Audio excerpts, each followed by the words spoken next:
Welcome to Good Burger Reviews. My name is John, and I'm here to review a brand new 2026 movie that was released to Shudder, and that's called Birdeater. Married. Louie and Irene. Cheers. Cheers. Thank you, man. The first time I saw Louis, I wasn't interested. More than anything. I really love you. I do. I've just got a lot going on. Yeah. This isn't at all how I wanted everything to go. Bad luck.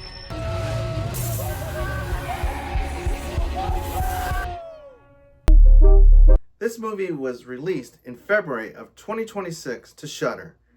It is directed by Jack Clark. It stars Mackenzie Family, Shabaza Azir, and Ben Hunter. A bride-to-be is invited to her fiancé's bachelor party, but when uncomfortable details of their relationships are exposed, the night takes a feral turn. So as I said in my last review, Shudder had released 3 over the same weekend, 1 to theater, and 2 to the streaming platform. Well, this one is Birdeater, and I thought that this would be a horror movie. I mean, I assume that when movies are released to Shudder, that they're a horror movie. And I honestly don't even know what category movie this is, because it's a very strange ride. But we're going to get into it, the good, the bad, and the ugly on Birdeater, because there are some horrific and bizarre elements. So in the positives, I will put the camera and the film that they used to film this movie. I felt like overall it was filmed quite nice, and there were some very decent shots. This takes place primarily in the woods, and there's some night car scenes as well. And oddly enough, that is all I have for the positives on Birdeater. So let's get into the mixed. Because this story, I've been complaining, maybe not complaining, but mentioning a lot of reviews lately that some of these movies being released to theater or even streaming remind me of TV shows or old back in the day classic TV programs. And this movie reminds me of definitely some classic TV from the 1980s, but it might not be what type of TV show you'd think. And what it reminds me of are TV shows like Days of Our Lives, General Hospital, and As the World Turns. Because the more and more I watched this movie, I felt like I was watching a soap opera from the 1980s. And why? Because the cast of characters in this movie, though young, probably Gen Z characters, seemed very dramatic, very intense, and I think with friends like these, who needs enemies? Excuse me. I'll take that. Is this a record method? Oh, no. I poisoned you Why? to test my theory. Am I going to die? No, I have an antidote, Oh, but I need to see it play out. Now, let's see here. Redness around the mouth. Good. help me. You will have temporary brain damage. Also in the mix, not only the characters, but the acting. I felt like in some scenes, some of these characters really had great performances. This was a very dramatic film, very character-driven and very line-driven. There's not much horror elements or action in this movie, so it does fall a lot on the characters. And sometimes they're terrible. And it wasn't just that they were terrible because the character was terrible, but sometimes they were terrible because the acting was terrible. One of the characters repeats the same line 3 times over, and I thought, did they forget to just edit the 2 other times out? Or was that in there on purpose? So it just came to me that this movie kind of is a blend. And it kind of is like General Hospital meets The Hangover. And what an odd blend that would be. But the reason I say that is because this movie is primarily about a bachelor party and what ensues going on even until the next day. But this had to be the worst bachelor party on earth. Because in this bachelor party, they get together and it seems like they're on some sort of destination, maybe at a lake, in the woods. But they brought their girlfriends, some of them. And the guy and the girl who were getting married, they were there. And then another guy brought a girl. And it seemed like the reason why most of these girls showed up is because they don't trust their men.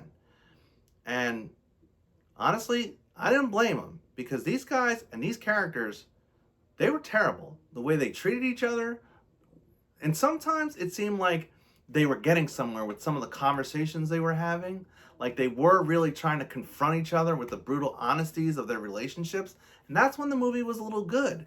But most of the time, it just came off like they were selfish, stupid, rude, and just treated each other like dirt. And I thought, what type of bachelor party is this?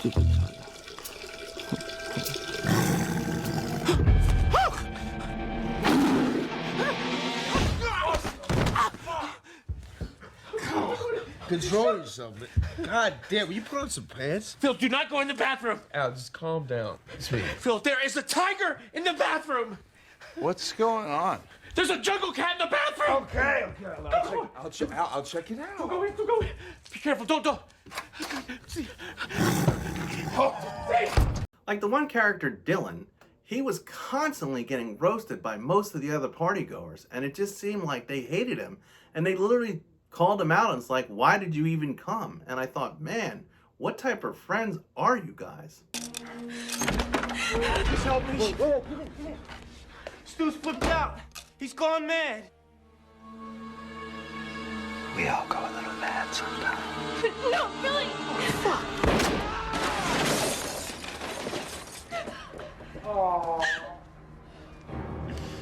Anthony Perkins, Psycho.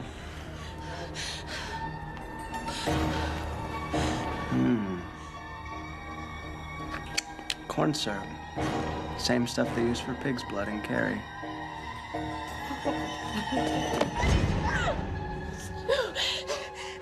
Please. Surprise, Sydney.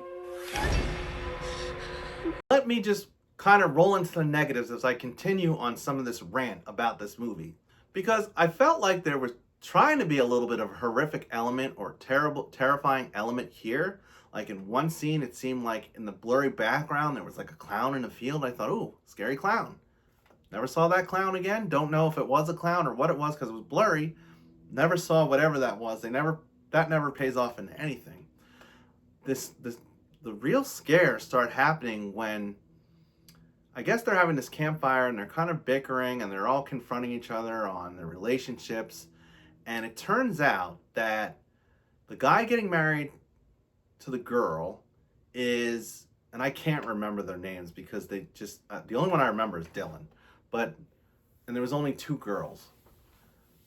But she apparently has been taking like Razapram or some sort of calming drug because she's developed such an attachment to her boyfriend that she's depressed whenever she's not near him. And they made it pretty apparent that that was one of the reasons why she was there at the bachelor party.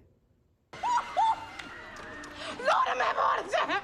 Damn, this is some scary shit. Oh, I am scared. Oh. Excuse me? And I thought to myself, what type of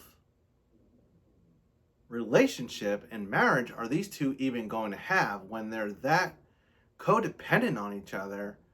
And it just was strange. I've never even encountered that in my real life where, you know, I've seen people be codependent, close to each other, need each other, but like to the point where you need to take medicine while they're, you know, at work from 9 to 5. That to me is a little goofy.